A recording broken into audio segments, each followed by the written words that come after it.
உள்ளிட்ட பல்வேறு துறைகளில் அமைச்சராக பணியாற்றியுள்ளார். அவர் பொதுப்பணித்துறை அமைச்சராக இருந்த காலத்தில் தான் வைகை அணை கட்டப்பட்டது. கக்கனின் இந்த தொண்டினை நினைவு கூறும் கும்பைப்பட்டி மக்கள் அவர் வாழ்ந்த மண்ணில் பிறந்தமைக்காக பெருமிதம் கொள்கின்றனர்.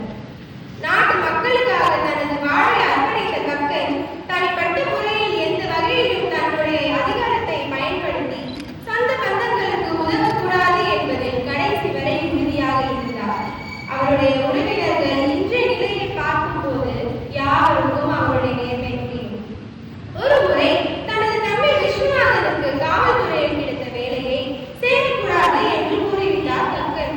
நேர்மையாக தேர்வு செய்யப்பட்டிருந்தாலும் காவல்துறைக்கு அமைச்சராக தான் இருப்பதால் சிபாரிசில் வந்ததாக கூறுவார்கள் என்ற கக்கன் தனது தம்பிக்கு வழங்கப்படவிருந்த பணியாணையை நீக்கம் செய்ய உத்தரவிட்டார். கக்கனின் பிறந்த நாளான இன்று அவரை நினைவு கூறுவது மட்டுமல்லாது அவரை போன்ற தூய்மையான மக்கள் பிரதிநிதிகளை தேர்ந்தெடுக்க வாக்காளர்கள் முன்வர வேண்டும் என்பதை அனைவரது எதிர்பார்ப்பாக இருக்கிறது. அவருடைய நேர்மைக்கு எடுத்துக்காட்டாக மற்றொரு நிகழ்வை தங்கள் முன் எடுத்துரைக்கிறேன். பெருந்தலைவர் காமராஜரும் தியாகி பி. கக்கனும் தமிழக அரசியலில் எளிமைக்கும் நேர்மைக்கும் இலக்கணமாக திகழ்ந்தவர்கள்.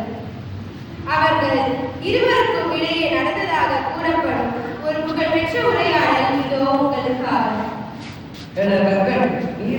தமிழ்நாட்டோட அமைச்சரா இருக்கல, உனக்குன்னு சொல்லி ஒரு கார் நிற்க வேண்டியதானே? ஏன் இப்படி பஸ்ல பயணம் பண்ற? சாதாரணமான ஏழை குடும்பத்துல இருந்து வந்தவையா, மக்கள் செலுத்துற வரிபடத்துல கிடைக்கிற சம்பளத்திலேயே என்னோட வருமானத்துக்கு ஏற்ற மாதிரி வாழ பழகினேன். இதுல எனக்கு எந்த கஷ்டமும் இல்லையே. ஆமா, உன்னோட இந்த நேர்மதாயா இந்த நாட்டுக்கு தேவை. நீ எப்போதுமே இப்படியே இல்லை.